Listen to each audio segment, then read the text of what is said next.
Marvel Studios' Black Panther is finally released for some, and while the rest of the world continues to go from bad to worse due to massive increases of intolerance, racism, global catastrophes, and just an overall increase in moronic behavior, Black Panther is here to deliver a woke message to audiences without being overtly political, and just reminds us that there can still be good people in power.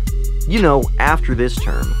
And for everyone's safety, just so you know, this video does contain minor spoilers to Marvel's Black Panther film, specifically about T'Challa's character and his story arc, but does not contain any spoilers to any other major character from Black Panther. There will, however, be some minor plot spoilers for the next MCU film in the lineup, the culmination of 10 years of amazing interconnected storytelling in Avengers Infinity War. But first, all hail the king. Black Panther has 2 credit scenes in the now normal Marvel style of one mid-credit and one post-credit scene. The mid-credit scene is a short clip that occurs just after the end of the film, and shows T'Challa with some of his royal guard, including Okoye and Nakia, taking the main stage at the United Nations in Vienna. Now basically from start to finish of the main film, it shows T'Challa questioning what Wakanda's role would be in the wider world, and whether they should remain a secretive, isolated nation, or come out of hiding and help the world even though that has its risks too. T'Challa announced at this meeting that his nation of Wakanda will offer aid to anybody in need, and they're open to sharing their resources with the rest of the world. While a smug UN rep basically replies, "What can a third world nation of farmers offer the rest of the world?" And as a response, T'Challa simply smiles, along with Marvel CIA operative Everett Ross smiling in the back of the crowd, because now that Ross now knows what Wakanda has to offer the world, the rest of the modern world won't believe what they've been missing. And with this sharing of technology and resources, specifically vibranium, this will probably mean that the landscape for the MCU, both politically and technologically, is about to explode into basically a new industrial revolution given vibranium's multiple uses. And also imagine someone as intelligent as Shuri and Tony Stark working together, basically designing all the Avengers' newest and latest tech. A collaboration like this would be the perfect excuse for Marvel to break out their comic favorite Iron Man bleeding edge suit, since Black Panther's latest gen suit seems to have some similar properties, and I'm sure Tony will be elated to finally get his hands on mass amounts of vibranium to play with. Unless, you know, he's still upset about the whole "my murdered father made Steve the rare metal shield and he ran off with the guy who..." Yeah. But with this probably unlimited access to vibranium, that just may be the advantage the Avengers need if they're gonna have any chance against the Mad Titan Thanos and his Black Order. Now, while the mid-credit scene doesn't have any immediately visible implications to Infinity War, the second credit scene only offers a morsel of extra info leading to Infinity War and may possibly be used to set up Black Panther 2.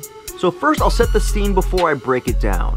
If everyone remembers, there's a post-credit scene in Captain America Civil War where you'll recall Steve and Bucky are both in Wakanda, as Cap is just trying to get his longtime friend back to normal, and T'Challa willingly complies, showing audiences at the time just a tiny sample of what Wakanda is like, while also figuring out just exactly how they can heal Bucky's unique condition so he can no longer kill on command with Hydra code words.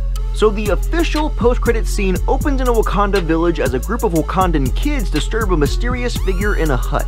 The children run out and find Black Panther's sister Shuri telling them to leave the man inside alone, as the person from the hut emerges, revealing himself to be none other than James "Bucky" Buchanan Barnes. As Bucky exits to greet and thank Shuri for making him much better now opposed to when he first arrived in Wakanda, still with one arm though, the Wakandan children playfully call Bucky the White Wolf before they run away. Now, before everyone gets up in arms about why he's gotta be white, there is significant Marvel comic weight to that name. Now, in the comics, the man who goes by the White Wolf's real name is Hunter. Basically, his origin story is that he was adopted as a small child by the, at the time, King T'Chaka, after Hunter's parents died in a plane crash in Wakanda. Wait a minute, plane crash in a secret place hidden from the rest of the world and only one white kid survives? That sounds familiar. Anyway, in the comics, Hunter grew a deep jealousy for T'Challa, knowing that because of his birth and therefore birthright, that meant Hunter himself would never be on the throne. But King T'Chaka later appointed Hunter as leader of Wakanda's secret police, the Hattusarari, which translates to Dogs of War. And from that point, Hunter was known as the White Wolf. And side note, just in case you missed it, the Dogs of War do make an appearance in Black Panther as Wakanda's CIA. But back to the comics. When T'Challa was appointed king after his father's death, he disbanded the secret police because of their brutality. That meant Hunter and his men would leave Wakanda to become mercenaries, but later Hunter returned as an ally to whoever held the mantle of Black Panther. So, while I don't believe Marvel is setting up a new villain for Black Panther 2, and I could be wrong, I instead believe that this is an attempt at giving Bucky's character a more important role, given his skill set and the fact that he's a fan favorite. And since both Bucky and Comic White Wolf have such similar traits, both being basically spy/assassins/gun enthusiasts, it just makes more sense that the White Wolf nickname is more of a title or a position that Bucky earns, rather than a new character being teased for a sequel. And make no mistake about it, there will be a Black Panther 2, since Marvel has a habit of at least doing a trilogy with each major character. So what would make the most sense for Bucky is to eventually be named leader of the Wakandan CIA Dogs of War, and for him to no longer go by the Winter Soldier, but as the White Wolf. So after these post-credit scenes, we now officially know that Bucky's all good, so that means Captain America will most likely rejoin his buddy with his new Avengers crew in Wakanda and fight it out to defend Earth against Cable. Thanos. Damn you, Josh Brolin, and your perfect jawline. So now, with Infinity War so close, I see one parallel with our world that's hard to miss. You see, for all of us non-enhanced individuals and movie fans alike, all we can really do in our world, just like the extras in the MCU, is to cross our fingers every day and hope crazy people don't kill all the ones we love.